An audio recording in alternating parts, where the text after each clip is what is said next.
¿Puede un pétalo seco decidir el destino de dos vidas? En la casa solariega de la comarca se decía que las promesas que cabían dentro de un libro, prensadas entre páginas, persistían más que las palabras pronunciadas en voz alta. Y así empezó todo, con una violeta, una promesa y el ruido lejano de ruedas sobre piedra. Era otoño de 1852. La calle principal olía a carbón y a pan recién hecho. Las luces de gas comenzaban a temblar al anochecer, y en la casa del conde las cortinas de damasco cerraban el mundo. Isabella volvía después de 7 años fuera. Volvía porque la enfermedad de su padre exigía presencia, y porque el compromiso que se le había impuesto pendía aún como una sombra. Un marqués con más plata que alma. Tenía la costumbre de guardar en su misal una violeta prensada, un color pequeño y firme que le recordaba la tarde en que había decidido no rendirse a la voluntad ajena. El libro crujía como una memoria al abrirse. Él, Mateo, había partido con la promesa de volver para reclamarla cuando la marea lo dejara. Era marinero, con el rostro curtido por sal y sol, y traía en el bolsillo otra violeta, manchada por la humedad del mar, como si el océano también hubiera querido recordar aquella tarde. Se cruzaron en el corredor de la casa, entre antigüedades que olían a cera y papel. Ella llevaba guantes de encaje y un corsé que apretaba más la verdad que su garganta. Él, botas de cuero, botas con la sal incrustada que crujían como una sentencia. Sus miradas chocaron, y por un segundo, el reloj de pared dejó de medir el tiempo. Había cartas sin respuesta en los escritorios, sellos de lacre sin abrir, y la sensación de que cualquier palabra impropia podía romper una reputación construida a base de silencios. ¿Qué estaban dispuestos a sacrificar por aquello que llamaban amor?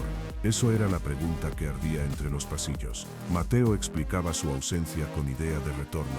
Tuvo duelo, tuvo exilio, tuvo batallas en puertos donde las noches olían a ron y a pólvora. Isabella había sido empujada hacia el marqués por deudas de la casa, por la conveniencia de un apellido, por la costumbre. El primero de los secretos salió a la luz en una conversación a medianoche, a través de una ventana abierta donde el frío les cortaba la voz. Mateo no había elegido partir, lo habían obligado a irse para salvar la honra del conde tras una acusación gris que jamás se aclaró. La segunda revelación llegó en un sobre guardado en la biblioteca, una carta que no se envió, y contenía un juramento de regreso que nunca había cruzado el mar. ¿Por qué callaron tanto tiempo? La pregunta prendió como pólvora. Respiraron la madera mojada del jardín.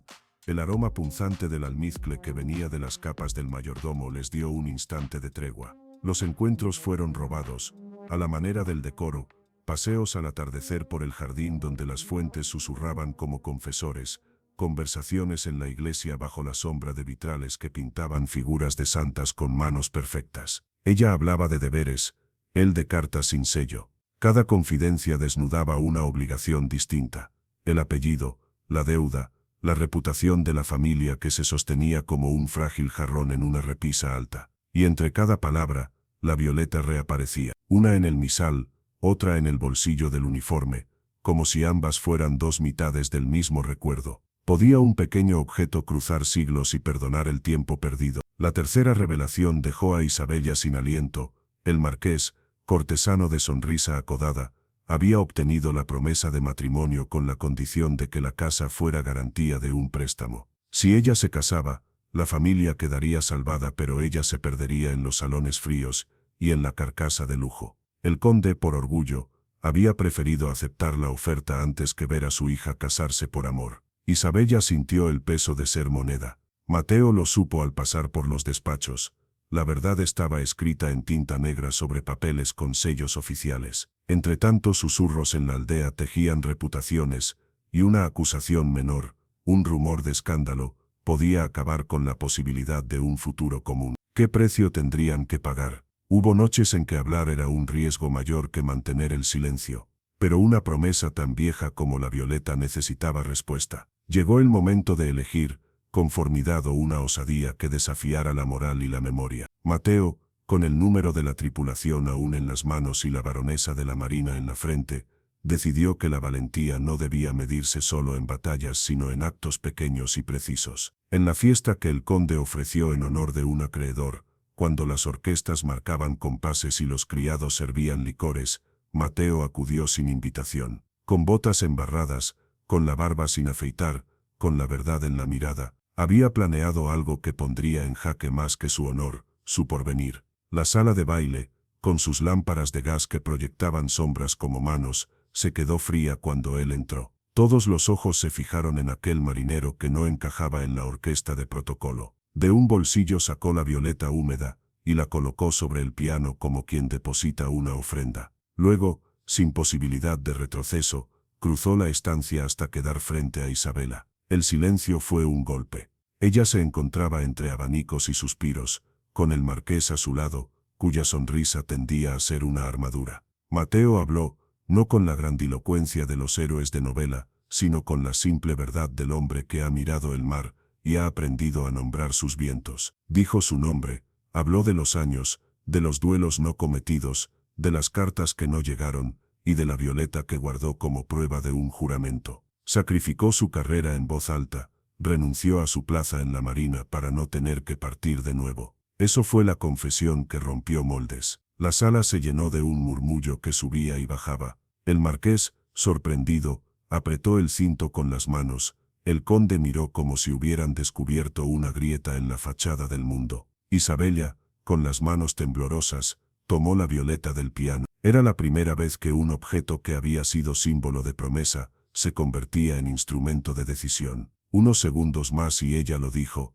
renunciaba al matrimonio convenido. Fue un acto que no borró las consecuencias. Había deuda, había reputación, había chismes, pero cambió el rumbo de su vida. Se bastarían las nuevas decisiones para pagar el precio. Los días siguientes tuvieron la dureza de la realidad, palabras cortantes de familiares, silencios en las mesas y la necesidad de recomponer honras. Pero también hubo pequeños respiros, el sonido del mar, la promesa de amaneceres fríos y el tacto de manos que ya no se escondían. La violeta, que empezó como símbolo de promesa infantil, terminó en manos de ambos como pacto vivo. Isabella la guardó esta vez en un cuaderno de cuentas donde las deudas se llevaban con claridad. Mateo la prendió en la cubierta del barco que muchos meses después se convertiría en su hogar. El objeto había cambiado, ya no era memoria pasiva sino brújula. El final no fue ni una boda fastuosa ni una fuga clandestina, fue una elección fundada en la honestidad. Pagaron con trabajo y paciencia. Mateo abrió una pequeña línea de navegación costeña. Isabella administró las tierras con nueva voluntad y aprendió el oficio de las cuentas. No recrearon el pasado, pero construyeron, con manos callosas y palabras ciertas, algo que sobrevivió a la mirada inquisidora del pueblo. En el salón de la casa, sobre el escritorio donde antes estuvo el misal, quedó un cuaderno con una violeta seca. Ahora representaba no tanto la promesa hecha a la juventud, como la prueba de que una decisión tomada con valor puede transformar las cadenas en herramientas. Al atardecer, cuando el viento trae olor a sal y a lejía de las sábanas tendidas, a veces alguien pregunta si el destino los había unido, o si ellos mismos, con actos tan humanos como valientes, habían tallado su propio camino. La respuesta está en la violeta que atraviesa generaciones, tiene la forma diminuta de una rebelión y la textura firme de la paciencia. Amar, a veces es renunciar a la comodidad que la fama promete, es aceptar el precio público por la coherencia privada. Y si alguna vez vuelves a encontrar, en un libro viejo, un pétalo seco, recuerda que no todas las promesas son cadenas, algunas son brújulas.